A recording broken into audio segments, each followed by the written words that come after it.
اپنی بیماری ہو یا کسی کی بیماری، اس کی خبر سنتے ہی انسان پر ایک عجیب سی کیفیت طاری ہوتی، ایک بدمزگی سی ہوتی ہے، ایک دکھ، ایک غم، ایک خوف، ایک ہم، ایک پریشانی سے لاحق ہو جاتی کہ اب ہوگا کیا.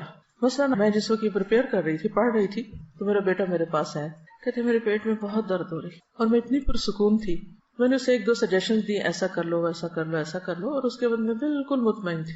دنیا میں جو بھی کچھ ہوتا رہے، آپ خود پرسکون رہنا سیکھیں، اور وہ صرف اور صرف قرآن و سنت کی تعلیم ہی سے ہو سکتا ہے. تو ہر بیماری اور ہر تکلیف کی کوئی وجہ ہوتی ہے، اس سے ہمیں اپنی غلطیوں کو جاننے سمجھنے کا بھی موقع ملتا ہے، اور اللہ سبحانہ وتعالیٰ ہمیں اس کے ذریعے بہت کچھ سکھاتے ہیں اگر ہم عبرت کی نگاہ رکھیں اور واقعی ہم کچھ سبق سیکھنا چاہیں.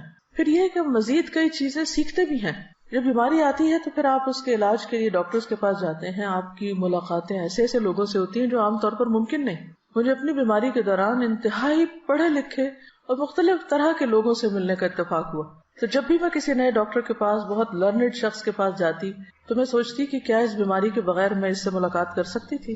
نہیں کر سکتی تھی. اس سے سیکھ سکتی تھی جو اس نے مجھے 1-on-1 بیس پر بہت سی باتیں سکھائی ہیں، نہیں سیکھ سکتی تھی. تو اس میں بھی خیر ہے، تکلیفیں تو آتی جاتی رہتی، لیکن ہر چیز کا انسان اگر مثبت پہلو سامنے رکھے تو وہی لمحے انسان کے لیے خوشگوار بھی بن جاتے ہیں. مثلا آپ کے دانت میں تکلیف ہے اور آپ 1 گھنٹے بھر کے لیے ڈینٹسٹ کے کلینک میں سٹک ہو گئے ہیں، اور اس وقت جو مشینیں آپ کے اتنے دل کے قریب چلتی ہیں اور جو آپ سب کچھ دیکھتے ہیں، اس سے دل بھی دھڑکتا ہے، خوف بھی آتا ہے، اور موت کتنی شدت کے ساتھ اور اپنی بے بسی کتنی اچھی طرح انسان کو معلوم ہو جاتی. پھر اپنی غلطیاں ایک ایک کر کے یاد آتی ہیں کہ کیا کھانا چاہیے تھا، کیا نہیں کھانا چاہیے تھا، کیسے دانت صاف کرنے چاہیے تھے، کہاں ہم سے کوتاہی ہوئی.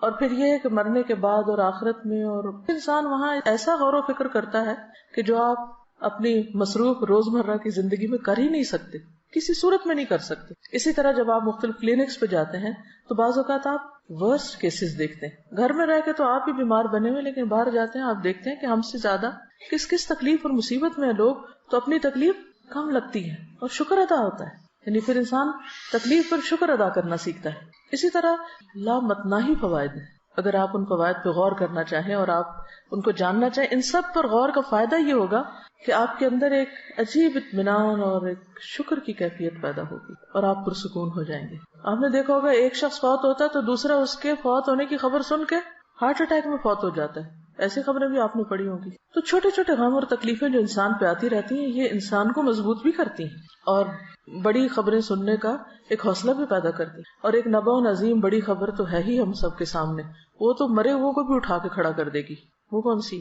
عما یتساءلون عن النبأ العظیم. کس چیز کے بارے میں آپس میں ایک دوسرے سے باتیں کر رہے ہیں اور ڈسکشنز کر رہے ہیں؟ اس بڑی خبر کے بارے میں. الذی ہم فیہ مختلفون، جس میں ان کی آراء مختلف ہیں، ان کے اپنے بھی ڈس ایگریمنٹس ہیں. ریالٹی کو جھٹلا کے یہ نہیں کہ یہ اتفاق کر گئے. کلا سیعلمون ثم کلا سیعلمون، ہرگز نہیں، عنقریب یہ جان لیں گے کہ حقیقت کیا تھی، پھر ہرگز نہیں، ضرور یہ جان لیں گے، انہیں چل جائے گا پتا کہ اصل حقیقت کیا تھی.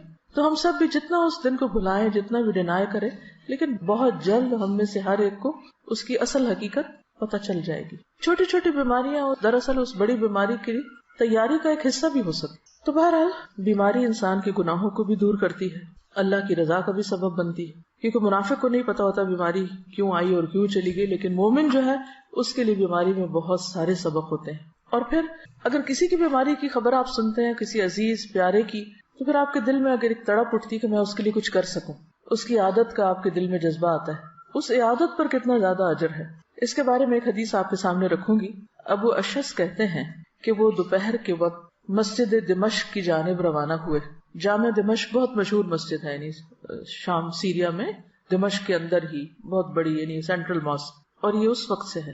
راستے میں حضرت شداد بن اوس رضی اللہ عنہ سے ملاقات ہو گئی. صحابی ہیں، تو گویا دور صحابہ میں وہ مسجد آباد ہو چکی تھی. ان کے ساتھ سنابحی بھی تھے، نام ہے.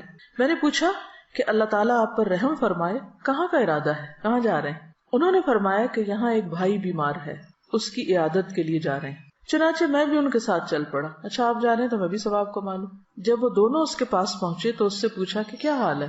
اس نے بتایا کہ میں نے اچھے حال میں صبح کی ہے. قال اصبحت بنعمت، ہیں بیمار لیکن کیا کہہ رہے ہیں؟ اصبحت بنعمت، اچھے حال میں صبح کی ہے. حضرت شداد نے فرمایا خوش ہو جاؤ، ابشر، کہ تمہارے گناہوں کا کفارہ ہو چکا اور گناہ معاف ہو چکے، کیونکہ میں نے نبی صلی اللہ علیہ وسلم کو یہ فرماتے ہوئے سنا ہے کہ اللہ تعالیٰ فرماتا ہے جب میں اپنے بندوں میں سے کسی مومن بندے کو آزماتا ہوں، یعنی اس کا امتحان لیتا ہوں، اور وہ اس آزمائش پر بھی میری تعریف کرتا ہے، اس تکلیف کے آنے پر بھی میری تعریف کرتا ہے، یہ اہم پارٹ ہے، تو جب وہ اپنے بستر سے اٹھتا ہے وہ اپنے گناہوں سے اس دن کی طرح پاک صاف ہوتا ہے جس دن اسے اس کی ماں نے جنم دیا تھا۔ اور اللہ تعالیٰ فرماتا ہے وَيَقُولُ الرَّبُّ عَزَّ وَجَلَّ أَنَا قَيَّدتُ عَبْدِي، میں نے اپنے بندے کو قید کیا۔ آپ سٹک ہو جاتے ہیں نا، قید ہو جاتے ہیں، کچھ کر نہیں پاتے، اٹھ نہیں سکتے، میں نے اپنے بندے کو قید کیا۔ وَابْتَلَيْتُهُ، اور میں نے اس کی آزمائش کی، اس کا امتحان لیا، اور اس نے کیا کیا؟ اس پر بھی شکر ادا کیا۔ یہ لکھا ہوا نہیں لیکن محذوف ہے، انڈرسٹوڈ ہے، تو اس کے لیے اب تم اجر کیا لکھو؟ وَأَجْرُ لَهُ كَمَا كُنْتُمْ تُجْرُونَ لَهُ وَهُوَ صَحِيحٌ، لہٰذا تم اس کے لیے ان تمام کاموں کا اجر و ثواب لکھو جو وہ تندرستی کی حالت میں کرتا تھا۔ آپ کے تہجد چھوٹ گئے، آپ کی تلاوت چھوٹ گئی، آپ کی خدمت خلق چھوٹ گئی جو آپ صبح صبح گھر والوں کی کرتے ہیں اٹھ کے، آپ کے بعض اوقات ایسی غنودگی ہوتی ہے آپ کے اذکار چھوٹ جاتے ہیں، اور آپ کو سب سے زیادہ تکلیف کس پہ ہو رہی ہوتی ہے بیمار ہونے کے بعد؟ میں اتنا محروم ہوں، یہ سارے لوگ اتنی اتنی نیکیاں کریں، خصوصاً اگر رمضان میں ہو جائیں یا حج پہ ہو جائیں، پھر تو اور بھی برداشت نہیں ہوتا کہ یا اللہ یہ کیا ہو گیا۔ تو اس وقت اللہ سبحانہ و تعالیٰ مہربانی کرتے ہیں جب عام بندے ساتھ چھوڑ دیتے ہیں۔ شرط ایک ہے، اور وہ کیا ہے؟ اس وقت بھی پازیٹیو رہو، اس وقت بھی اچھا ہی سوچو، اس وقت بھی اللہ کی تعریف کرو کہ یہ کسی مقصد کے بغیر نہیں آئی اور میرے گناہ دھل جائیں گے اور میرے لیے اس میں بھی فائدہ ہے، اجر و ثواب مل گیا بنا کیے بھی، اور بیماری کا اپنا ایک جو کفارہ ہوتا ہے یعنی گناہوں کی معافی وہ بھی ساتھ ہو گیا، دگنا اجر آپ نے کما لیا، یہ دوہری کمائی کر لی بیمار ہو کر۔ اور جبکہ ہم کیا سوچ رہے ہوتے ہیں کہ ہم لوزر ہیں، ہم تو کھو گئے، سب کچھ چھٹ گیا ہم سے، تو اس وقت بھی پریشان نہ ہو اور اللہ سے اچھی امید رکھیں، اچھا گمان رکھیں، تو اجر ہی اجر ہے، فائدہ ہی فائدہ ہے۔ اور یہ لفظ کتنا خوبصورت ہے کہ قیدت عبدی، بالکل آپ ایسا لگتا ہے نا قید ہو گئے، سب حرم جا رہے ہیں آپ نہیں جا سکتے، سب کھڑے ہو کے عبادت کر رہے ہیں آپ کھڑے نہیں ہو پا رہے، سب روزہ رکھے ہوئے آپ روزہ نہیں رکھ پا رہے، لیکن اللہ کے یہاں اجر لکھا جا رہا ہے۔ جب آپ گورنمنٹ جاب کرتے ہیں تو آپ کو سال میں کچھ سک لیوز ملتی اور وہ ود پے ہوتی، اسی طرح میٹرنٹی لیو بھی ود پے ہوتی، پھر کچھ ہاف پے پہ ہوتی، کچھ عرصے کے بعد وہ وداؤٹ پے ہو جاتی، اور کچھ عرصے کے بعد آپ کو جاب چھوڑنی پڑ جاتی۔ اللہ کے یہاں ایسا نہیں ہوتا، بیماری پر آپ کو ود پے لیو ملتی ہے، نماز اور کچھ نیکیوں سے جو آپ روٹین میں کر رہے ہوتے ہیں۔ ایک اور جگہ پر آتا کہ بخار جہنم کے جوش سے ہے اور یہ مومن کا آگ سے حصہ ہے، ام منکم الا واردھا۔ پھر اسی طرح ایک اور حدیث میں آتا ہے بخار جو تھا نبی صلی اللہ علیہ وسلم کی خدمت میں آیا اور عرض کیا مجھے اپنے لوگوں کے پیچھے بھیجیے، تو آپ نے انصار کے پاس بھیج دیا، ان کے ہاں 6 دن رہا، 6 دن رات، اور ان پر بخار بہت سخت واقع ہوا، بہت زیادہ بخار آیا ان کو، بخار ان کے گھروں میں گھس گیا، تو انہوں نے آپ سے شکایت کی۔ اس پر رسول اللہ صلی اللہ علیہ وسلم نے ان کے ایک ایک گھر اور ایک ایک کمرے میں جانا شروع کر دیا اور ان کے لیے عافیت کی دعا فرمائی۔ آپ صلی اللہ علیہ وسلم جب لوٹ رہے تھے تو ایک عورت آپ کے پیچھے آئی، اس نے عرض کیا قسم اس ذات کی جس نے آپ کو حق کے ساتھ مبعوث کیا ہے، میں انصار میں سے ہوں، میرے والد بھی انصار میں سے ہیں، جیسے آپ نے انصار کے لیے دعا کی ہے میرے لیے بھی کیجیے۔ آپ نے فرمایا کیا چاہتی؟ اگر چاہو تو میں تمہارے لیے دعا کروں کہ تم بخار سے محفوظ رہو، چاہو تو برداشت کر لو اور تمہیں جنت ملے گی۔ اس نے کہا میں صبر کروں گی اور جنت کو خطرے میں نہ ڈالوں گی۔ تو کچھ لوگ ایسے ہوتے ہیں کہ جو بیماری کو بہت صبر کے ساتھ اور اجر کی نیت سے برداشت کر جاتے۔ اس کے مطلب نہیں کہ انسان بیماری میں دعا نہ مانگے یا کسی کو دعا کے لیے نہ کہہ سکتا ہے، لیکن یہ یاد رکھے کہ اگر جتنا عرصہ اس کے لیے بیماری ہے یا بیماری میں مبتلا ہے وہ اس کے لیے اجر کا ذریعہ بن رہی ہے۔ نبی صلی اللہ علیہ وسلم نے فرمایا خوش ہو جاؤ، مومن کے مرض کو اللہ تعالیٰ کفارہ اور اپنی رضا کا سبب بنا دیتے ہیں، اور فاجر نافرمان گناہگار اس کا مرض ایسا ہے جیسے اونٹ کہ اس کے مالک نے اسے باندھ دیا اور اس کے بعد چھوڑ دیا، اسے نہیں خبر کیوں باندھا اور اسے نہیں پتا کیوں چھوڑا، بخار کیوں آیا اور کیوں گیا۔ وہ حدیث بھی یاد رکھیے کہ رسول اللہ صلی اللہ علیہ وسلم ام صائب کے ہاں تشریف لائے۔ آپ نے فرمایا اے ام صائب تجھے کیا ہوا، تم کانپ رہی ہو، جیسے ملیریا ہوتا ہے نا۔ اس نے عرض کیا بخار ہے، اللہ اس میں برکت نہ کرے۔ آپ نے فرمایا بخار کو برا نہ کہو، کیونکہ بخار بنی آدم کے گناہوں کو اس طرح دور کرتا ہے جس طرح بھٹی لوہے کے میل کچیل کو دور کر دیتی ہے۔ عبداللہ کہتے ہیں کہ میں رسول اللہ صلی اللہ علیہ وسلم کی خدمت میں حاضر ہوا. آپ اس وقت تیز بخار میں تھے. میں نے عرض کیا یا رسول اللہ آپ کو تیز بخار ہے؟ فرمایا ہاں مجھے تم میں سے 2 آدمیوں کے برابر بخار ہے. آپ کی بیماری عام لوگوں کے مقابلے میں دگنی ہوتی تھی کیونکہ آپ کے لیے اجر بھی زیادہ تھا. میں نے عرض کیا کہ اس سبب سے آپ کو دوہرا اجر ملے گا؟ فرمایا یہی بات ہے. جس مسلمان کو کانٹا چبھنے کی یا اس سے زیادہ کوئی تکلیف پہنچتی ہے اللہ تعالیٰ اس کے ذریعے اس کے گناہوں کو اس طرح دور کر دیتا ہے جس طرح درختوں سے پتے خزاں کے موسم میں. بخار مانگنا نہیں ہے لیکن آ جائے تو پریشان نہیں ہونا، گھبرانا نہیں، برا بلا نہیں کہنا. اور آپ کو پتا ہے کہ اس میں کئی بیماریوں سے شفا بھی ہے. جب بخار ہوتا ہے نا تو دراصل ہمارے اندر کے گندے مادے جو ہوتے ہیں وہ جل رہے ہوتے ہیں. وہ ایک کلینزنگ کا عمل ہوتا ہے اور عام طور پر یکایک شدید قسم کی ڈوز دے کر اس کو ٹھنڈا کر دیا جاتا ہے. جو گال بلیڈر میں وہ سٹونز بنتے ہیں، ایک حکیم صاحب نے مجھے بتایا تھا کہ وہ جب بخار کے ذریعے کچھ مادے اکٹھے ہو رہے ہوتے ہیں کچھ آرگنز میں، جب ایک دم آپ ٹھنڈا کرتے ہیں تو وہی مادے سٹون بن جاتے ہیں اور پھر وہ مزید بیماریوں کا سبب بنتے ہیں. ایک اور حدیث ہے حضرت ابو سعید خدری رضی اللہ عنہ سے مروی ہے کہ ایک آدمی نے نبی صلی اللہ علیہ وسلم سے پوچھا کہ ہمیں جو بیماریاں لگتی ہیں یہ بتائیے کہ ان پر ہمارے لیے کیا ہے. نبی صلی اللہ علیہ وسلم نے فرمایا یہ بیماریاں گناہوں کا کفارہ بن جاتی ہیں. ہم سب گناہ کرتے ہیں جانے انجانے، بعض چیزوں کا تو ہمیں پتہ ہی نہیں کہ ہم غلط بھی کر رہے ہیں کیونکہ علم ہی نہیں ہوتا کہ یہ غلط ہے. کچھ عرصے بعد پتہ چلتا ہے تو توبہ استغفار شروع کرتے ہیں. یہ کیسی جہالت ہے، پتہ ہی نہیں تھا کہ یہ نہ کرنے والا کام ہے. بہرحال حضرت ابی بن کعب رضی اللہ عنہ نے عرض کیا اگرچہ بیماری چھوٹی ہی ہو، چھوٹی سی بیماری ہے کوئی، تب بھی؟ نبی صلی اللہ علیہ وسلم نے فرمایا ہاں اگرچہ ایک کانٹا ہی چبھ جائے یا اس سے بھی کم. یہ سن کر حضرت ابی بن کعب رضی اللہ عنہ نے اپنے متعلق یہ دعا کی کہ موت تک ان سے کبھی بھی بخار جدا نہ ہو. کیا دعا کی؟ کہ مجھے ہر روز بخار ہو. اور یہ کون ہے دعا کرنے والے؟ ابی بن کعب، عالم صحابی ہیں، کاتب وحی ہیں، لیکن وہ ایسا بخار ہو کہ حج اور عمرہ، جہاد فی سبیل اللہ اور فرض نماز با جماعت میں رکاوٹ نہ بنے. میرے یہ کام نہ چھوٹے، ویسے بے شک بخار چڑھا رہے. چنانچہ اس کے بعد انہیں جو شخص بھی ہاتھ لگاتا ان کا جسم تپتا ہوا ہی محسوس ہوتا حتیٰ کہ ان کا انتقال ہو گیا. وہ لوگ اپنے قول کے پکے تھے. ہم لوگ ایک وقت میں ایک بات کرتے ہیں یا اللہ ایسا ہو جائے، اور جب وہ ہو جاتا ہے تو پھر ہم سخت گھبرا اٹھتے پر کہتے ہیں یا اللہ ایسا کیوں ہوا اور ایسا نہ ہو. تو اس لیے جو بھی دعا مانگے سوچ سمجھ کے مانگے اس چیز کو جسے آپ نبھا سکیں. لیکن عافیت کی دعا بہرحال اللہ تعالیٰ کو بہت محبوب ہے. اپنے لیے عافیت ہی مانگے، مگر عافیت مانگنے کے باوجود بھی کچھ نہ کچھ تکلیف آ ہی جاتی ہے. اصل سبق جو سیکھنے کا ہے وہ یہ کہ جب تکلیف آ جائے تو اس وقت آپ کا رویہ کیا ہونا چاہیے. بیماری میں مومن کا رویہ، اصل چیز جو کاؤنٹ کرتی ہے وہ کیا ہے کہ ہم کسی بات یا کسی موقع پر کیسے ریئیکٹ کرتے ہیں. ہم کیا کرتے ہیں؟ لِيَبْلُوَكُمْ أَيُّكُمْ احسن عملا. اور یہ احسن عمل صرف نماز کا خشوع نہیں دیکھا جا رہا، وہ تو اپنی جگہ ہے. یہ احسن عمل ہر عمل میں احسن، ہر عمل میں اچھا رویہ.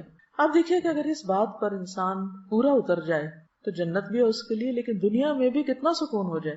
ہمیں عموماً تکلیف کس چیز سے ہوتی ہے؟ لوگوں کے کن رویوں سے ہوتی ہے تکلیف؟ جو وہ چھوٹی چھوٹی بات پر آپے سے باہر ہو جاتے ہیں. کوئی بات مرضی کے خلاف ہو گئی تو اتنا نیگیٹو وے میں ریئیکٹ کیا، موڈ آف کر لیا، کئی دن تک بولنا چھوڑ دیا، سیدھے منہ بات نہ کی. اسی سے تو دل تنگ ہوتے ہیں نا. کہیں بھی اکٹھے رہنا مشکل ہو جاتا ہے لوگوں کا. تو مومن کا دل غمگین ہوتا ہے لیکن اس کا چہرہ مسکراتا ہوتا ہے. مرضی کے خلاف بھی بات ہو جائے تو کوشش کر کے مسکرائیں، ورنہ کیا ہے کہ شکوہ ہے کس سے؟ اللہ تعالیٰ سے کہ کیوں ہمیں آزمائش میں ڈالا. کیونکہ کوئی تکلیف نہیں آتی مگر اللہ کے اذن سے آتی. اس وقت ایک ایسے کردار کا مظاہرہ کریں کہ جو واقعی اللہ کا پسندیدہ کردار ہو، اور اس وقت بھی ڈائریکٹ آپ کا کنیکشن اپنے رب کے ساتھ ہو کہ میرے اللہ تو جانتا ہے نا کہ میں کس تکلیف سے گزر رہا ہوں، چاہے وہ جسمانی ہو یا روحانی ہو یا جذباتی ہو یا کچھ بھی ہو. بندوں کو سنانے کا فائدہ نہیں، وہ سمجھ ہی نہیں پاتے کہ مسئلہ کیا ہے. آپ ایڈوائس لے سکتے ہیں کسی سے، لیکن آپ لے کے دیکھیں مایوسی ہوں گی، کچھ بہت فائدہ نہیں ہوگا. تو بہتر کیا ہے؟ پرو ایکٹیو اپروچ اختیار کریں. مثلاً روٹین میں جیسے اب قرآن مجید آپ پڑھ رہے ہیں اس کے ساتھ ایک تعلق ہے. آپ نے دیکھا ہوگا ہر روز جواب آتا ہے کہ نہیں؟ جیسے جیسے حالات گزر ہوتے ہیں ویسے ویسی آیات آ رہی ہوتی ہیں. یہ پرو ایکٹیو اپروچ ہے مسائل سے نبٹنے کی ہے. ہدی للمتقین ہے، ہدایت ہے، گائیڈنس ہے آپ کے لیے. آپ کو روز کے مسئلوں کا حل پیش ہو رہا ہے. کوئی تک ہی نہیں بنتی کہ انسان پھر قرآن کو چھوڑ کے بیٹھ جائے. روٹین میں آپ اس کو پکڑے رکھیں. نبی صلی اللہ علیہ وسلم نے اپنے پیچھے کیا چھوڑا تھا جس کو پکڑ کے رکھنا ہے؟ ہم سب کے لیے بھی یہی کتاب ہے. اس کا ساتھ نہ چھوٹے. شفا ہی شفا ہے، مسائل کا حل ہی حل ہے. ایسا اعتدال آپ کی زندگی میں آئے گا، ایسی خوبصورتی آئے گی، ایسا حسن آئے گا کہ دنیا بھی پرسکون ہو جائے گی. کیونکہ غم اور پریشانی کا تعلق آپ کی اپنی ذات سے ہوتا ہے، وہ آپ کے اپنے اندر کا مسئلہ ہوتا ہے، باہر کا کام اندر کا زیادہ. اور دین ہمارا اسی اندر کے مسئلے، اسی بل کو نکالنے کی کوشش کرتا ہے، اور یہیں سے نکلتا ہے، کوئی نہیں نکال سکتا. اللہ سے بڑھ کے ہمیں کون سمجھتا ہے؟ ہماری نفسیات کون جانتا ہے؟ تو اللہ تعالیٰ اپنی کتاب میں ہمیں ہر چیز کے بارے میں بتاتے ہیں. پھر اس کے بعد سنت ہے، نبی صلی اللہ علیہ وسلم کی احادیث ہیں، اس سے بہت کچھ سیکھنے کو ملتا ہے. ایک اور حدیث ہے، حضرت ابو ہریرہ سے روایت ہے کہ رسول اللہ صلی اللہ علیہ وسلم نے فرمایا، اللہ تعالیٰ فرماتا ہے جب میں اپنے مومن بندے کو آزماتا ہوں اور وہ تیمارداری کرنے والوں کے سامنے میرا شکوہ نہیں کرتا، میری شکایت نہیں لگاتا، جو اس کا حال پوچھے، تو اس کو اپنی قید سے آزاد کر دیتا ہوں، بیماری سے شفا دے دیتا ہوں، اس کے پہلے گوشت کے عوض بہترین گوشت عطا کرتا ہوں، اس کے پہلے خون کے بدلے بہترین خون دیتا ہوں، اور وہ اثر نو عمل کرتا ہے. ہوتا ہے نا کہ جب بیمار ہوتا ہے انسان تو عبادات ہالٹ پہ آ جاتی ہیں، رک جاتی ہیں، ساری روٹین ڈسٹرب ہو جاتی ہے، کام چھوٹ جاتے ہیں، اور یوں لگتا ہے اب تو کبھی صحت ملنی کوئی نہیں، اب تو ہمیں اس کے ساتھ ہی جینا پڑے گا. لہذا نہ تو دوا کرتے ہیں، نہ ہی کوئی اور اپنا خیال کرتے ہیں، بس پھر ہر وقت ایک بسورا ہوا چہرہ اور ایک مریل شکل اور مریل چال کے ساتھ سب کو بیزار کرتے ہیں. اللہ پہ توکل کہاں گیا؟ تو یہ تو کبھی سوچے ہی نہ کہ ہم نے کبھی ریٹائر ہونا ہے. بیڈ پہ بھی پڑ گئے تو بھی کیا کرنا ہے؟ اگر دماغ کام کر رہا ہے نا، زبان کام کر رہی ہے، کان کام کر رہے ہیں، آنکھ کام کر رہی ہے، صرف اتنا حصہ کام کر رہا ہے، تب کے لیے بھی سوچ رہے. اللہ نہ کرے کہ کبھی ایسا ہو، لیکن کئی دفعہ ہو بھی جاتا ہے نا کچھ لوگوں کے ساتھ. تو بس زبان سے اللہ کا ذکر، نگاہوں سے غور و فکر، اور کانوں سے اچھی باتیں سننا، قرآن سنیں، اچھے لیکچر سنیں، کچھ بھی کریں. ہم سب یہ بھی کر سکتے ہیں کہ اپنی وصیت لکھ کے رکھ دیں، اپنے بچوں کو بتا دیں کہ خدا نخواستہ اگر مجھ پر کوئی ایسا وقت آئے تو میرے ساتھ کیا کیا جائے، کیا نہ کیا جائے. کیونکہ خدا نخواستہ زبان بند ہو جائے تو انسان کہہ بھی نہیں سکتا. ہاپکنس ویل چیئر پہ ہے، آنکھوں کے اشاروں سے میں نے سنا ہے کہ وہ کیسی کیسی تھیریز اس نے ایجاد کی. السلام علیکم. تھوڑے سے پہلے میں نے دیکھا تھا انٹرنیٹ پہ کہ وہ جو احمد دیدات جو اسکالر تھے بہت بڑے، جن سے موٹیویٹ ہو کے ڈاکٹر ذاکر نائک جیسے ماشاءاللہ بڑے اسکالر پیدا ہوئے، تو ان کا آخری وقت جب تھا تو وہ پیرالسس کے اٹیک میں تھے، اور ان کے صرف یہ جو فیس کا حصے ہیں، آنکھیں، یہ صرف موو ہو سکتی تھی، باقی جسم کا کوئی حصہ نہیں ہو سکتا تھا. اور کتنے دن وہ ہاسپٹل کے بیڈ پہ اس طرح رہے، اور آنکھوں کے اشارے سے اپنے جو اسسٹنٹس تھے ان کو کچھ لکھوا رہے تھے اور ان کو بتا رہے تھے کہ یہ کرو یہ کرو. اور میں دیکھ رہی تھی کہ یعنی ان کی آنکھوں سے بالکل ایسا نہیں لگ رہا تھا کہ ان کے اوپر اتنی بڑی بیماری جو ہے وہ طاری ہے، اور وہ یعنی پورے سوچ اور فہم کے ساتھ ان کو وہ انسٹرکشنز دی. تو کبھی بھی مایوسی اور شیطان کو پاس نہ پٹکنے دیں کہ آپ کچھ کریں نہ، بس بیکاری نہیں آنے دینی اپنے پاس، حالات کچھ بھی ہوں. دیکھیں اگر انسان نیت کر لیتا تو اللہ پورا کرا دیتا ہے نا. کچھ سچویشنز کو آپ اوائڈ نہیں کر سکتے، آپ کی زندگی کے ساتھ بند گئی ہیں، آپ کی تقدیر کا حصہ ہے. تو پھر بھی دیکھا یہ جائے گا کہ آپ نے ان حالات میں رہ کے کیا کیا. ٹھیک ہے، تو بہرحال بیماری کا شکوہ نہیں کرنا، واویلا نہیں کرنا، دوسروں کو بیزار نہیں کرنا، اس کو اپنے اوپر طاری نہیں کر لینا. تو انشاءاللہ آپ دیکھیں کہ ایک تو اس کی انٹینسٹی کم ہوگی، دوسرا یہ کہ آپ کے آس پاس کے لوگ آپ کے پاس رہنا چاہیں گے، بھاگیں گے نہیں آپ سے. ورنہ ہوتا ہی ہے نا کہ جو بندہ تنگ کر مارے تو سب ادھر ادھر ہو جاتے ہیں. پھر یہ ہے کہ آپ کچھ پروڈکٹیو پازیٹیو کام میں اپنی انرجی لگائیں، کیونکہ رونے کے لیے بھی انرجی چاہیے ہوتی ہے نا، اور چیخنے کے لیے بھی، اور غصے کے لیے بھی، اور سب اوٹ پٹانگ حرکتوں کے لیے انرجی چاہیے تھی. جب آپ کی ساری انرجی وہاں لگ جاتی ہے تو پھر جب اچھا کام کرنے کا وقت آتا ہے پھر آپ تھک کے سو جاتے ہیں. اپنی ساری انرجی کو چینلائز کرنا ہے، پازیٹیو وے میں یوز کرنا ہے. پھر ایک اور حدیث ہے، حضرت ابو امامہ سے روایت ہے کہ نبی صلی اللہ علیہ وسلم نے فرمایا، جس بندے کو بھی بیماری سے پچھاڑ دیا گیا، پیرالائز ہو گیا کسی بھی طرح، یا پڑ گیا ہے بیڈ پہ، تو اللہ تعالیٰ اسے جب بیماری سے اٹھاتا ہے تو وہ پاک ہوتا ہے، یعنی اس کے گناہوں کا کفارہ ہو چکا ہوتا ہے. پھر آپ دیکھیے ایک اور حدیث ہے، نبی صلی اللہ علیہ وسلم جب مدینہ تشریف لے گئے تو مدینہ کی زمین جو تھی وہ وبائی زمین تھی. پورے عرب میں سب سے زیادہ وبائیں جو تھی وہ مدینہ میں ہوتی تھی، ارض الوبا تھی. جب صحابہ وہاں پر گئے تو بیمار پڑ گئے، ایک ایک کو بخار، اور حضرت ابو بکر کی حالت یہ ہو گئی تھی کہ ان کو لگتا تھا کہ جیسے بس اب وہ دنیا سے رخصت ہونے والے ہیں، اتنے شدید بیمار ہو گئے تھے وہ بھی. حضرت بلال کے بارے میں آتا ہے اور بھی صحابہ. تو نبی صلی اللہ علیہ وسلم نے اس موقع پر کیا کیا تھا؟ نبی صلی اللہ علیہ وسلم نے مدینہ کے لیے برکت کی دعا کی اور کہا کہ یہاں کے بخار کو جوفہ کی طرف لے جائے، یعنی کہ غیر آباد علاقے کی طرف وہاں چلا جائے، یہاں نہ ہو. تو اس کے بعد مدینہ وباؤں سے خالی ہو گیا. عن عائشہ رضی اللہ عنہا قالت لما قدم رسول اللہ صلی اللہ علیہ وسلم المدینہ بعث ابو بکر وبلال فكان ابو بکر اذا اخذته الحمى يقول كل امرئ مصبح في اهله والموت ادنى من شراك نعله وكان بلال اذا اقلع عنه الحمى يرفع عقيرته يقول الا ليت شعري هل ابيتن ليلة بواد وحولي اذخر وجليل وهل اردن يوما مياه مجنة وهل يبدون لي شامة وطفيل قال اللهم لعن شيبة بن ربيعة وعتبة بن ربيعة وأمية بن خلف كما أخرجونا من أرضنا إلى أرض الوباء ثم قال رسول الله صلى الله عليه وسلم اللهم حبب إلينا المدينة كحبنا مكة أو أشد اللهم بارك لنا في ساعنا وفي مدنا وصححها لنا وانقل حماها إلى الجحفة قالت وقدمنا المدينة وهي أوبأ أرض الله قالت فكان بطحان يجري نجلا تعني ماء آجنا. بخاری. حضرت عائشہ فرماتی ہیں جب اللہ کے رسول صلی اللہ علیہ وسلم مدینہ تشریف لائے تو ابو بکر صدیق رضی اللہ تعالیٰ عنہ اور حضرت بلال رضی اللہ تعالیٰ عنہ کو بخار آ گیا. پھر ابو بکر کو جب بخار چڑھتا تو وہ یہ شعر پڑھتے گھر میں اپنے صبح کرتا ہے ہر ایک فرد بشر، یعنی ہر شخص اپنے گھر میں صبح کرتا ہے اور موت اس کی جوتی کے تسمے سے بھی نزدیک تر ہوتی ہے. یعنی وہ اپنے آپ کو کیا سمجھتے کہ اب موت میرے بہت قریب ہے. یعنی کہ یہ پڑھنے کا مطلب کیا تھا کہ اب میں نہیں بچتا. کبھی آپ کے ساتھ ایسا ہوا کہ آپ کو بخار ہو یا کوئی بیماری لگے اور آپ سوچیں کہ اب تو میں مر ہی جاؤں؟ یہ بہت ایک نیچرل سی فیلنگ ہے، ہر شخص اس کیفیت سے گزرتا ہے، کچھ زیادہ کچھ کم، لیکن یہ خیال صحت کی حالت میں کم آتا ہے اور بیماری کی حالت میں زیادہ آتا ہے. تو حضرت ابوبکر نے بھی اپنے انہی جذبات کا اظہار کیا کہ ہر شخص اپنے گھر میں صبح کرتا ہے اور موت اس کی جوتی کے تسمے سے زیادہ قریب ہوتی ہے. اور بلال کا بخار جب اتر جاتا تو وہ رو کر بلند آواز سے یہ پڑھتے. یوں لگتا ہے کہ جیسے کوئی ملیریا کی قسم کا بخار تھا کہ چڑھتا ہے اور اترتا ہے، تو رو کر بلند آواز سے یہ شعر پڑھتے، کاش پھر مکہ کی وادی میں رہوں، کیونکہ ہجرت کر کے مدینہ آئے تھے. کاش پھر مکہ کی وادی میں رہوں ایک رات، سب طرف اگے ہوئے ہوں وہاں جلیل اذخر نبات. اذخر ایک گھاس ہوتا ہے جس میں خوشبو ہوتی ہے اور وہ اپنے مردوں کو دفن کرتے ہوئے ان کے ساتھ بھی رکھتے تھے، اور جلیل بھی اسی طرح گھاس کی قسم. اور پیوں پانی میں جنہ کا جو ہے آب حیات. یہ مکہ سے چند میل کے فاصلے پر مر الزہران کے قریب ایک مقام ہے، اسے سوق حجر بھی کہتے ہیں، وہاں پر یہ پانی تھا، یعنی وہاں کا پانی تھا. ہوتا نا کچھ چشمے مشہور ہو جاتے ہیں اچھے پانی. کاش پھر دیکھوں میں شامہ اور تفیل. یہ مکہ سے 30 میل کے فاصلے پہ 2 پہاڑ ہیں، تو ان کا ذکر.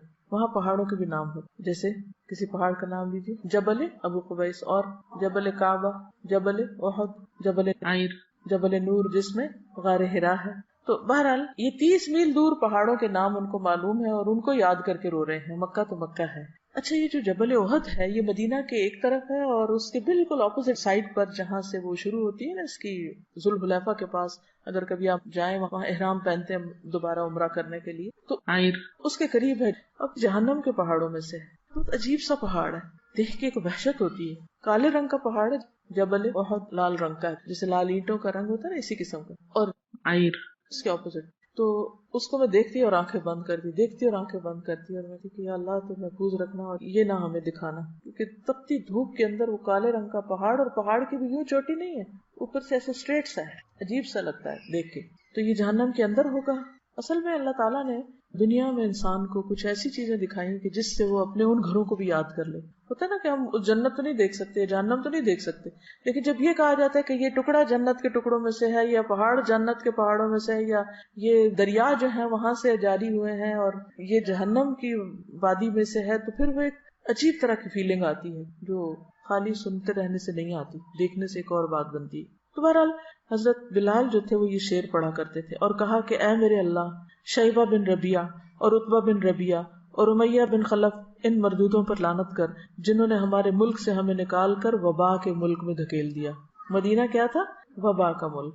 رسول اللہ صلی اللہ علیہ وسلم نے یہ سن کر فرمایا، یا اللہ، مدینہ بھی ہم کو مکہ کی طرح یا اس سے بھی زیادہ محبوب بنا دے، یعنی ہمیں مدینہ سے بھی محبت دے دے یا مکہ سے بھی زیادہ دے دے. یا اللہ، ہمارے سا اور مد میں برکت دے دے، پیمانے ہیں، اور مدینہ کی ہوا صحت بخش کر دے. یہ جملہ غور کیجئے، مدینہ کی ہوا صحت بخش کر دے. اور وہاں کا بخار جوہفہ میں لے جائے. جوہفہ بھی میقات پر ہے. حضرت عائشہ فرماتی ہیں ہم جب مدینہ میں تھے تو سارے ملکوں سے زیادہ وبا وہاں تھی. پھر فرمایا کہ مدینہ میں بطحان ایک نالا تھا، اس میں بہت ہی تھوڑا بدمزہ اور بدبودار پانی بہتا رہتا تھا، لیکن جب اللہ کے رسول صلی اللہ علیہ وسلم نے وہاں کے لیے دعا کی تو بہت سی نعمتیں وہاں پر اللہ تعالیٰ نے عطا کیا. اور یہاں آپ نے جو دعا کی نا بہت دلچسپ ہے کہ مدینہ کی ہوا صحت بخش کر دے. مدینہ کی ہم کہتے ہیں نا ایئر میں کچھ ہے، ایسے بولتے ہیں نا عام طور پہ، جیسے مکہ جاتے ہیں نا تو ایک دم فلو ہونے لگتا ہے یا کچھ، تو ہم کہتے ہیں یہ ایئر میں ہے، بس آپ کو چمٹنا اس میں کہیں بھی جا کے پکڑ لینا ہے. اسی طرح آپ نے یہ بھی دیکھا ہوگا کہ جب کوئی شخص ایک خاص علاقے میں رہ کر بیماری ہوتا چلا جائے تو عموماً کیا کہتے ہیں، جگہ تبدیل کریں. تو پھر جو ہی جگہ تبدیل کرتا بیماری چلی جاتی ہے. آپ نے بھی شاید اس کا پرسنلی ایکسپیرینس کیا ہو، ایک جگہ پہ رہ کے آپ کو مثلا کسی کو خارش لگ جاتی ہے، کسی کو کوئی اور، کسی کو نیند نہیں آتی، کسی خاص علاقے میں الرجیز ہوتی ہیں، تو وہ اس الرجی کے موسم میں وہ پولن ہوا میں ہی ہوتا ہے نا، پھر وہاں سے وہ چلے جاتے ہیں تو وہ ٹھیک ہو جاتے ہیں. دوسری جگہ وہی لوگ ہوتے ہیں بالکل ٹھیک ہوتے ہیں، کچھ بھی نہیں ہوتا ان کو. تو ہوا بھی اللہ کے حکم پہ معمور ہے، اس کو حکم ملتا ہے، اور یہ ساری چیزیں ان دیکھیں معلوم نہیں کیا کچھ ہمارے آس پاس کر رہی ہوتی. تو اس حدیث سے ایک تو دعا کی فضیلت بھی پتہ چلتی کہ انسان کو دعا مانگنی چاہیے. اب ایک وبا آ گئی ہے کسی ملک میں تو ہم ٹھیک ہے ویکسینیشن بھی کریں اور بھی بہت سی احتیاطی تدابیر کریں، لیکن اس کے ساتھ ساتھ دعا کریں کہ اللہ تعالیٰ یہاں کے موسم کو اچھا کر دے. سردیوں میں جب عموماً فلو اور کھانسی اور خشک کھانسی تو ہم کیا کہتے ہیں، سب کیا ہے، بارش نہیں ہوئی نا، تو یہ سب بیماریاں ہیں. تو بچپن میں سمجھ نہیں آتی کہ بارش سے بیماری کا کیا تعلق ہے. تو بڑے بزرگ یہی کہہ رہے ہوتے ہیں نا، اس دفعہ بارش نہیں ہوئی تو یہ اور یہ مسئلے ہو گئے، بہت زیادہ چیز پھیل گئی ہے. تو بارش بھی پاک کرتی ہے موسم کو. کس کو صاف کرتی ہے زیادہ؟ ہوا ہی کو صاف کرتی ہے، جس کو ہم اپنے پانی سے نہیں صاف کر سکتے. دوسری حدیث ہے، یہ بھی بخاری کی، عبداللہ بن عباس سے روایت ہے کہ عمر بن خطاب عوام کے حالات سے باخبر ہونے کے لیے شام کی طرف روانہ ہوئے. کون سی جگہ ہے شام؟ اس میں فلسطین، شام، اردن، یہ سب کچھ شامل تھا. ٹھیک ہے، شام صرف موجودہ شام نہیں. جب بھی شام کا لفظ آئے نا تاریخ کی کتابوں میں تو ساتھ ہی یہ بات یاد رکھیں کہ شام سے مراد فلسطین، اردن، موجودہ شام، یہ سب علاقے اس میں آتے ہیں. وہ خود کہاں رہتے تھے حضرت عمر؟ مدینہ. تو وہاں سے ٹریول کر کے شام جا رہے تھے. کیوں جا رہے تھے؟ لوگوں کو ملنے کے لیے، لوگوں کے حالات جاننے کے لیے. ٹھیک، یعنی سرکاری دورے پر. جب سرغ میں پہنچے، ایک شہر کا نام ہے، تو لشکر کے سردار ابو عبیدہ بن جراح اور ان کے ساتھیوں سے ملاقات ہوئی. وہ وہاں پر تعینات تھے. تو انہوں نے خبر دی کہ شام کے ملک میں وبا شروع ہو گئی ہے، طاعون پھیل گیا تھا. ابن عباس کہتے ہیں کہ عمر رضی اللہ تعالیٰ عنہ نے یہ سن کر مجھ سے کہا اگلے مہاجرین کو بلا لو. تو میں نے انہیں بلایا. عمر نے ان سے مشورہ کیا اور ان سے بیان کیا کہ وہاں طاعون شروع ہو گیا. اگلے مہاجرین سے مراد کون ہے؟ سابقین، یعنی کہ جو درجے میں بلند ہیں یا ہر جگہ جن سے مشورہ کیا کرتے تھے، جو اسلام میں سبقت لے گئے تھے. تو انہوں نے اس سے اختلاف کیا حضرت عمر کی رائے سے. کوئی کہنے لگا ہم ایک ارادے سے نکلے ہیں، اب طاعون سے ڈر کے واپس چلے جائیں، یہ ہمیں مناسب معلوم نہیں ہوتا.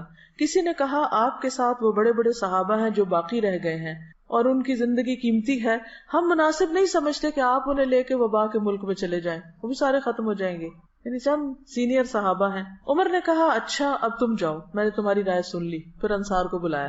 حضرت عمر نے ان سے مشورہ کیا. انہوں نے بھی مہاجرین کی طرح اختلاف کیا. کوئی کہنے لگا آگے بڑھو، کسی نے کہا لوٹ چلو.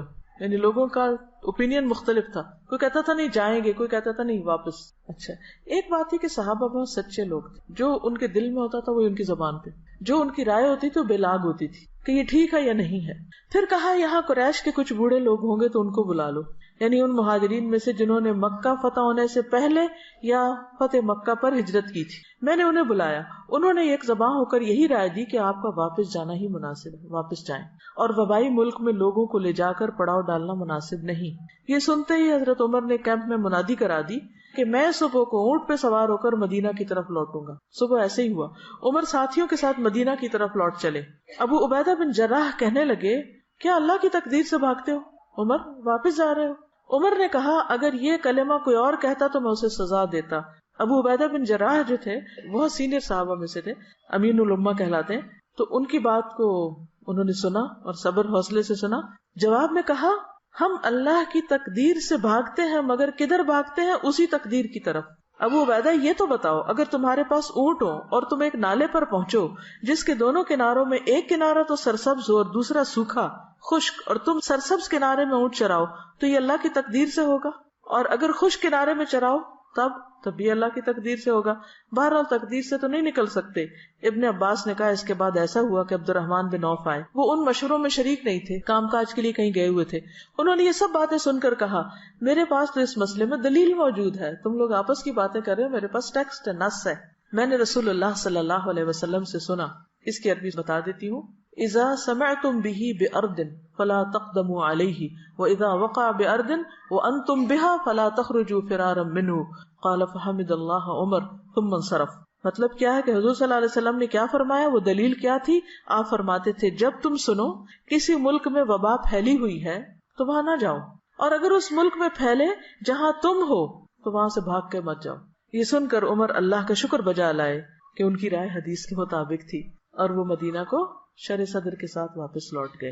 اس سے کیا باتیں پتہ چلتی کہ جہاں وبا پھیلی بھی ہو وہاں نہیں جانا چاہیے, اور اگر وہاں رہتے ہیں آپ تو وہاں سے بھاگ کر کہیں اور نہیں جانا چاہیے. وہ کیوں؟ وائرس دوسری جگہ منتقل ہو جائے گا. تو اس سے کیا پتہ چلتا ہے کہ ایسے مواقع پر احتیاطی تدابیر کرنا دین کے عین مطابق ہے, خلاف نہیں ہے. ٹھیک ہے, اپنے آپ کو ہلاکت کی جگہ سے بچانا, نقصان سے بچانا, اپنی جان کا دفاع کرنا, اپنے جسم بدن صحت کا دفاع کرنا, یہ بھی دین کا حصہ ہے. اس میں مجھے جو بہت زیادہ بات فیسینیٹ کی حضرت عمر کی شخصیت کے اوپر ہے کہ نکلے ہیں, مسئلہ پیش آیا ہے, خود سے ہی نہیں فیصلہ کر لیا. کیا کیا؟ سب سے اکٹھا نہیں کیا, ایک سے کیا, دوسرے سے کیا, کیونکہ اگر بہت بڑا گروپ ہو مشورہ دینے والا تو وہ پھر صرف بحث مباحثہ شروع ہو جاتا ہے. تو انہوں نے مہاجرین سے الگ کیا اور انصار سے الگ کیا, پھر ان میں سے بھی جو سلیکٹڈ لوگ تھے ان سے پھر الگ کیا, پھر اس سب کے بعد جو سن کے ان کی رائے بنی اس پر عمل کیا, اور پھر عبد الرحمن بن عوف نے جب حدیث سنائی تو اس پر شکر ادا کیا. ایک اور بات پتہ چلتی ہے کہ صحابہ جو تھے اللہ کے رسول صلی اللہ علیہ وسلم کی بات آنے کے بعد کوئی اختلاف نہیں کرتے. اب وہ جو کہہ رہے تھے کہ نہیں چلو آگے ہی چلو, انہوں نے جب سنا کہ نبی صلی اللہ علیہ وسلم نے یہ فرمایا تو پھر کہیں نہیں ملتا کہ حضرت عمر کو کسی نے برا بلا کہا ہو یا کسی اور کو. ورنہ تو ہمارے یہاں کیا ہوتا ہے, اگر کسی نے کوئی ایسا فیصلہ کر لیا تو ساری زندگی اس کو تانے دیے جاتے ہیں کہ تم نے کیا کیا, تم بزدل, فلاں موقع پہ بھاگ گئے تھے. بعض اوقات سارے لوگ کچھ کہہ رہے تھے, ایک شخص کی رائے بڑی صائب ہوتی, تو یاد رکھیں کہ بعض اوقات کسی معمولی انسان کی رائے جو ہے وہ اتنی صائب ہوتی ہے کہ بڑے بڑے عقل مند پیچھے رہ جاتے. اس سے اللہ تعالیٰ یہ بھی دکھاتا ہے کہ تم عقل کل نہیں ہو, اور سارا علم تمہارے ہی پاس نہیں ہے, اور ساری سمجھ کے مالک صرف تم نہیں ہو, کوئی اور بھی ہو سکتا ہے. اس لیے بھی ضروری ہے کہ کوئی معمولی درجے کا شخص ہو یا کوئی بہت اعلیٰ, دونوں کو توجہ دی جائے. میں نے ایک روایت سنی تھی, مجھے نہیں معلوم اس کا کیا درجہ تھا کیا نہیں, بہت چھوٹی تھی جب سے یہ بات سنی تھی کہ اگر آپ کسی شخص کی کنگھی استعمال کریں گے تو آپ اور اس کے درمیان اختلاف پڑ جائے گا. مجھے اس بات میں ایک حکمت نظر آئی, چاہے اس کی کوئی شرعی دلیل یا کوئی طبی دلیل نہ بھی ہو, لیکن بات یہ ہے کہ کنگھی ایک پرسنل یوز کی چیز ہے. بعض لوگوں تو گھر میں ایک کنگھا رکھا ہوتا ہے, برش, سارا گھرانہ اسی سے کر رہا ہوتا ہے. ایک آیا وہ شیشے کے آگے کھڑا ہوگا, دوسرا آیا اسی نے یہ خوب لڑتے ہیں آپس میں. لڑائی کس لیے ہوتی ہے کہ اس میں ایک یہ حقیقت ضرور ہو سکتی ہے کہ ایک میلا چھوڑ گیا, ایک نے بال اس میں چھوڑ دیے, پھر وہ گما دی, اٹھائی یہاں سے رکھی کہاں, تو وہ پھر یہ چیزیں لڑائی کا سبب بن جاتی ہے. اس میں کئی اور اسباب ہو سکتے, ضروری نہیں کہ وہ اس کے اندر کچھ گھس جاتا ہے جو لڑنے کے قابل بنا دیتا ہے بندے کو. پھر اسی طرح حضرت عقبہ بن عامر سے روایت ہے کہ نبی صلی اللہ علیہ وسلم نے فرمایا, دن بھر کا کوئی عمل ایسا نہیں ہے جس پر مہر نہ لگائی جاتی ہو. یعنی وہ ایک طرح سے ریکارڈ ہو رہا ہے, سیو ہو رہا ہے ڈیٹا سارا. چنانچہ جب مسلمان بیمار ہوتا ہے تو فرشتے بارگاہ الہی میں عرض کرتے ہیں کہ پروردگار, تو نے فلاں بندے کو روک دیا ہے, حبستہ, اسے قید کر دیا, اب وہ کچھ کر نہیں سکتا, دوڑ نہیں سکتا. اللہ تعالیٰ فرماتا ہے کہ اس کے تندرست ہونے تک جیسے اعمال وہ کرتا ہے ان کی مہر لگاتے جاؤ, یا یہ کہ وہ فوت ہو جائے. یعنی روٹین میں جو وہ کرتا تھا, بیمار ہو گیا تب بھی وہ مہر لگاتے جاؤ انہوں نے ایریاز میں. آپ کی ڈیلی ڈائری جو ہے اس پہ اسٹیمپ لگتی جاتی ہے. شرط کس بات کی ہے کہ آپ ایک روٹین میں ریگولر کچھ نہ کچھ کرتے رہیں, تاکہ فرشتوں کو بھی پتا ہو کہ کون سے تھے وہ کام جو آپ نہیں کر پا رہے. اب ایک اور حدیث میں آتا ہے, رسول اللہ صلی اللہ علیہ وسلم نے فرمایا, جب کوئی بندہ بیمار ہوتا ہے یا سفر میں جاتا ہے تو اس کے وہ تمام عمل لکھ دیے جاتے ہیں جو وہ حالت قیام اور زمانے تندرستی میں کیا کرتا تھا. اور صبر کا اجر کہ قیامت کے دن جب آزمائش والوں کو ان کی مصیبتوں کا بدلہ دیا جائے گا تو اہل عافیت تمنا کریں گے کاش ان کی کھالیں دنیا میں کینچیوں سے کاٹ دی جاتی, تاکہ ایسا اجر ملتا ہے جو صبر کرنے والوں کو ملا ہے. اور پھر جو بیماری پر صبر کر جائے تو اس کے لیے جنت ہے. جیسے وہ ایک خاتون آپ کی خدمت میں حاضر ہوئی اور اس نے کہا کہ اللہ کے رسول صلی اللہ علیہ وسلم مرگی کا دورہ پڑتا ہے مجھے، تو آپ دعا کیجئے کہ میں ٹھیک ہو جاؤں. تو فرمایا کہ اگر تم چاہو تو میں کر دیتا ہوں، ورنہ اس کے بدلے تمہارے لیے جنت ہے. اس نے کہا کہ ٹھیک ہے، میں یہ نہیں کہتی مگر یہ کہ میرا پردہ جو کھل جاتا وہ نہ کھلے. تو آپ نے اس حصے کے لیے دعا کر دی. پھر اسی طرح جنت میں بھی درجات کی بلندی کا سبب ہے بیماری. محمد بن خالد اپنے دادا سے، جنہیں نبی کریم صلی اللہ علیہ وسلم کی صحبت کا شرف حاصل تھا، یعنی صحابی تھے، وہ نقل کرتے ہیں کہ ایک دن وہ اپنے کسی مسلمان بھائی سے ملاقات کے ارادے سے نکلے عیادت کے لیے. راستے میں ان کی بیماری کا پتہ چلا تو ان کے پاس پہنچ کر کہا کہ میں آپ کے پاس ملاقات کے لیے، عیادت کے لیے اور خوشخبری دینے کے لیے آیا ہوں. 3 کام: ملاقات، عیادت اور خوشخبری سنانے ہیں. اس نے پوچھا یہ ساری چیزیں ایک جگہ کیسے جمع ہو گئی؟ انہوں نے جواب دیا کہ میں جس وقت نکلا تھا اس وقت آپ سے ملاقات کا ارادہ تھا، بس ملنے آ رہا تھا. راستے میں آپ کی بیماری کی خبر سنی تو عیادت کی نیت بھی کر لی. اور رہی خوشخبری تو وہ یہ ہے کہ میں نے نبی صلی اللہ علیہ وسلم کو یہ فرماتے ہوئے سنا ہے کہ جب اللہ کے ہاں کسی بندے کا مقام اور مرتبہ اس درجے سے آگے بڑھ جاتا ہے جہاں تک اس کا عمل نہیں پہنچتا، تو اللہ تعالیٰ اسے جسمانی، مالی یا اولاد کی طرف سے کسی آزمائش میں مبتلا کر دیتا ہے، پھر اسے اس پر صبر بھی عطا کر دیتا ہے، یہاں تک کہ وہ اس درجے تک جا پہنچتا ہے جو اس کے لیے طے ہو چکا ہوتا ہے. یعنی آپ ہر وقت جنت الفردوس مانگتے ہیں، روتے ہیں کہ یہ کرنا تھا کر نہیں پائے. یعنی کئی لوگوں کو لٹرلی روتے ہوئے دیکھا ہے جو واقعی سچے دل سے کہتے ہیں کہ ہمارا دل چاہتا ہے ہم یہ بھی کریں، یہ بھی کریں، یہ بھی کریں، لیکن ہم اسے ہو نہیں پا رہا.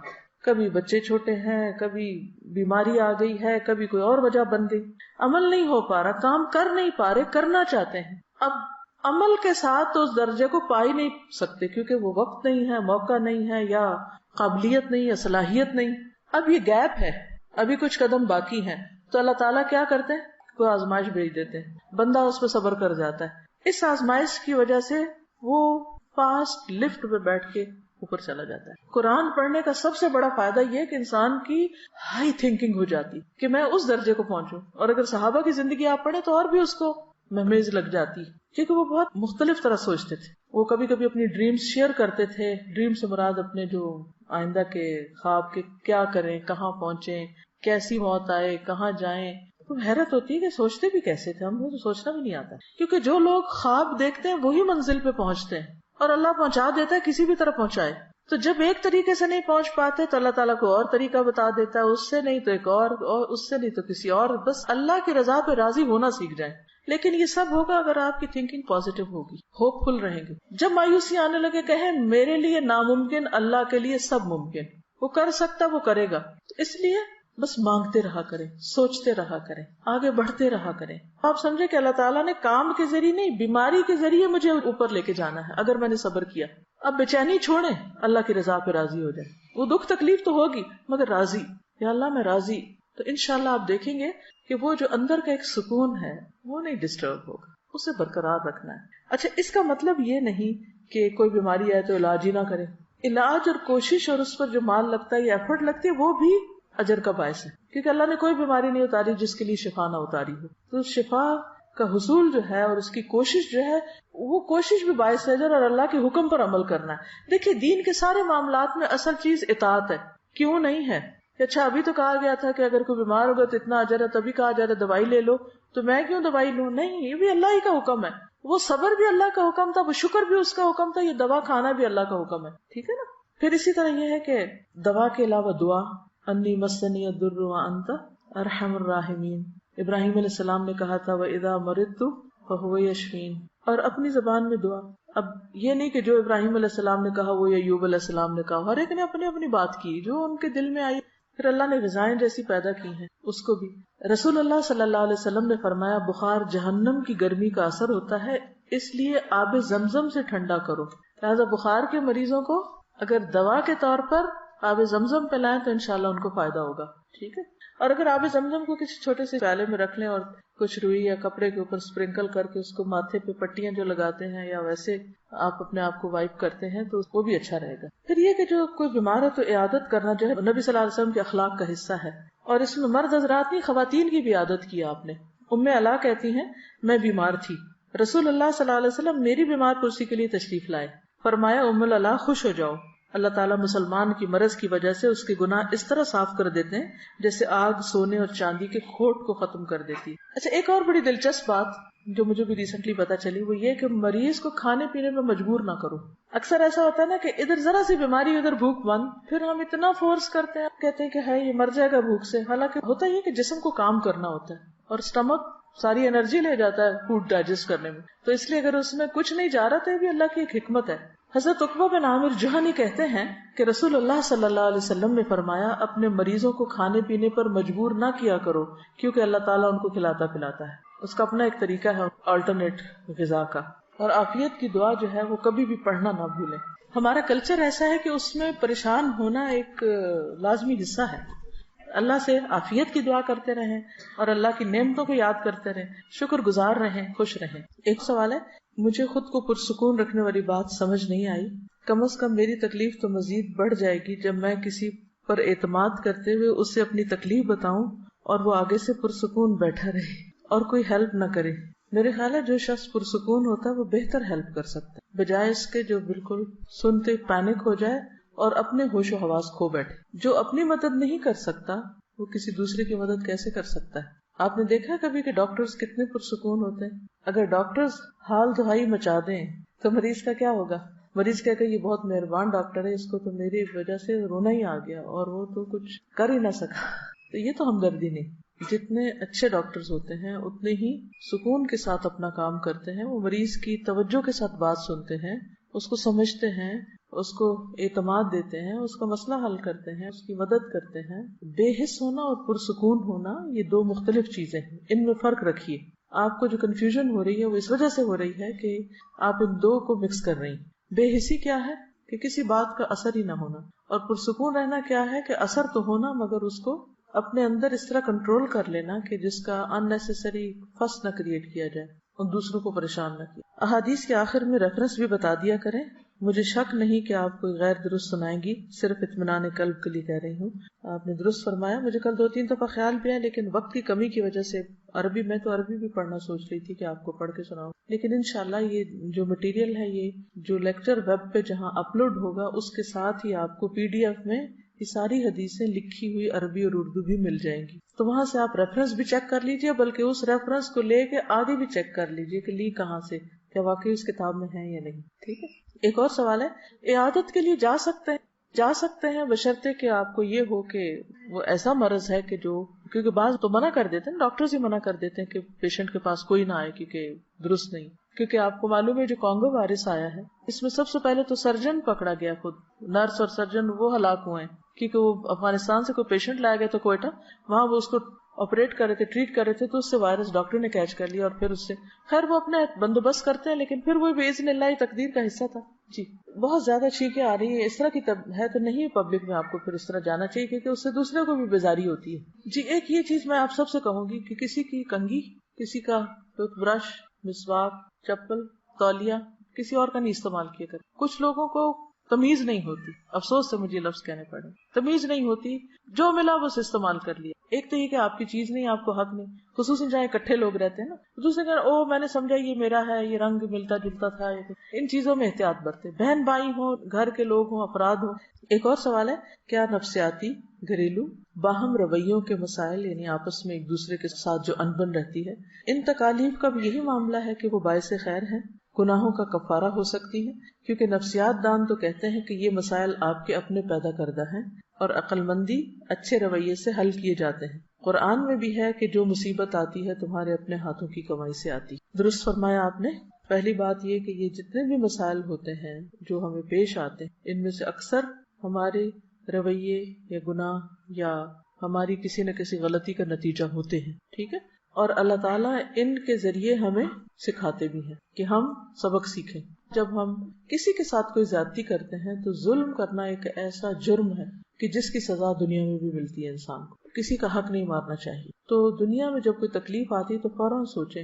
اس کی پہچان کا ایک بہت آسان طریقہ ہے کہ اس سے ملتا جلتا اپنا کوئی جرم سوچیں کہ آپ نے کیا کیا. یعنی کسی نے آپ کے ساتھ کوئی زیادتی کی تو اس وقت سوچیں کہ آپ نے تو ایسا کسی کے ساتھ نہیں کیا تھا. یا کوئی واقعہ پیش آیا تو اس میں آپ کی غلطی کہاں پر تھی، دوسروں کی نہیں چنیں. ہم کیا کرتے ہیں کہ جب کوئی مشکل پیش آتی ہے کسی پر تو اس وقت تو ہم بہت ایکٹیولی سوچتے ہیں کہ اس نے یہ کیا یہ کیا یہ کیا، لیکن جب ہمارے ساتھ آتی ہے تو ہم بند کر دیتے ہیں، بلاک کر دیتے ہیں اپنی سوچ کو کہ ہم تو معصوم ہیں، بس دوسرے ہی ظالم ہیں، انہوں نے ہمارے ساتھ زیادتی کی. تو اس میں بیلنس رکھیں، ضرور سوچیں. لیکن بعض اوقات جیسے اجتماعی تکلیفیں آتی ہیں تو اس میں انڈائریکٹلی بعض اوقات غلطی ہوتی بھی ہے ساری اس قوم کی، بعض اوقات نہیں بھی ہوتی، لیکن قیامت کے دن پھر ہر ایک اپنی نیت کے مطابق اٹھایا جائے گا. اور یہ جو بات ہے کہ یہ مسائل اپنے پیدا کرتے ہیں اور اچھے رویے سے حل کیے جا سکتے ہیں، تو اس میں وہ حدیث یاد رکھیے کہ نبی صلی اللہ علیہ وسلم نے فرمایا کہ اچھے اخلاق والے دنیا اور آخرت کی ساری بھلائیاں لوٹ کے. اچھے اخلاق میں ہم عام طور پر دو چیزوں کو بہت کوٹ کرتے ہیں، جیسے اسمائل کرنا، جیسے سلام کرنا. وہ کون سی ایک اچھی عادت ہو سکتی ہے جس سے تعلقات اچھے ہوتے ہیں، اور وہ کون سی ایک خاص خراب عادت ہوتی ہے جس سے تعلقات خراب ہوتے ہیں. دوسروں کی بات توجہ سے سننا، یہ ایک ایسا گر ہے جس سے بہت سے تعلقات آپ کے ٹھیک ہو جائیں گے. یہ میں آپ کو کی دے رہی ہوں. جب آپ دوسرے کی سنتے نہیں تو دوسرا فرسٹریٹ ہوتا ہے، اپنا اعتماد کھو دیتا ہے، سمجھتا ہے کہ شاید میں نے کوئی غلط بات کی. تو اگر آپ چاہتے ہیں کہ آپ کے باہم تعلقات اچھے ہوں تو کیا کرنا ہوگا آپ کو؟ نبی صلی اللہ علیہ وسلم جب کوئی بات کرتا تھا تو آپ کس طرح سنتے تھے؟ صرف کانوں سے یا جسم سے بھی؟ اپنے آپ کو ادھر موڑ لیتے تھے. جب آپ کسی کی پوری سمجھیں گے نہیں تو آپ اس کو کیا کریں گے؟ مس انڈرسٹینڈ کریں گے. جب مس انڈرسٹینڈ کریں گے تو وہ کچھ کہہ رہا ہے، آپ کچھ کہہ رہے ہیں، وہ کچھ کہہ رہا ہے، آپ کچھ کہہ رہے ہیں. پھر اسی طرح قرآن مجید میں واضح طور پہ فرمایا گیا ہے لا تسعر خدک للناس، اپنا گال موڑ کے بات نہ، یعنی بے رخی سے بات نہیں کرو. یہ مفہوم ہے، اپنے گال کو نہ پھیرو لوگوں سے. بہت سے لوگ انکانشیسلی یا کانشیسلی یہ کام کر رہے ہوتے ہیں، یعنی وہ دوسرا کو اگر بات کرے تو اس کو دیکھتے بھی نہیں ہیں، دیکھتے ہی نہیں اس کی طرف. اس سے ایک تو تکبر کا بھی اظہار ہوتا ہے، عملی رویہ کہ ہم تمہاری بات کو کوئی امپورٹنس نہیں دے رہے. اس سے دل پھٹتے ہیں، آپس میں تعلقات خراب ہوتے ہیں اور شیطان کو گھسنے کا موقع مل جاتا ہے. کیا یہ قرآن کے حکم کی خلاف ورزی نہیں کہ کوئی ہمیں کچھ کہہ رہا ہے اور ہم سن ہی نہیں رہے، یا ہم یوں کر کے سن رہے ہیں؟ مثلا مجلس میں آپ 4-5 لوگ بیٹھے ہوئے ہیں، اگر کوئی بول رہا ہے تو کیا کرنا چاہیے؟ توجہ دینی چاہیے اس کی، اور جواب بھی دینا چاہیے. نہیں، یہ اخلاق ہے یا بد اخلاقی کہ کوئی بات کرے اور آگے سے نہ ہاں کرے نہ کرے؟ بہت بڑی بد اخلاقی. اور ہم سمجھتے ہیں ہم تو مسکین معصوم، ہماری تو کوئی غلطی نہیں، ہم تو بولتے ہی نہیں، کسی کو کچھ کہتے ہی نہیں ہے، ہم تو اتنے بے ضرر ہیں. لیکن آپ بہت بڑا جرم کر رہے ہیں کہ کوئی آپ سے کچھ سوال کر رہا ہے، آپ سے کوئی بات کر رہا ہے، کوئی پوچھ رہا ہے، اور آپ اس کو نہ ہاں کر رہے ہیں نہ کر رہے ہیں کہ ہاں ٹھیک ہے، اچھا کوئی بات نہیں. تو اس عادت پہ بھی قابو پانے کی ضرورت ہے. اس سے دوسرا شخص غصہ کرے گا اور پھر آپ کہے کہ وہ ظالم ہے، غصہ کرتا ہے، اور آپ کو اپنی خاموشی کا ظلم نہیں پتا.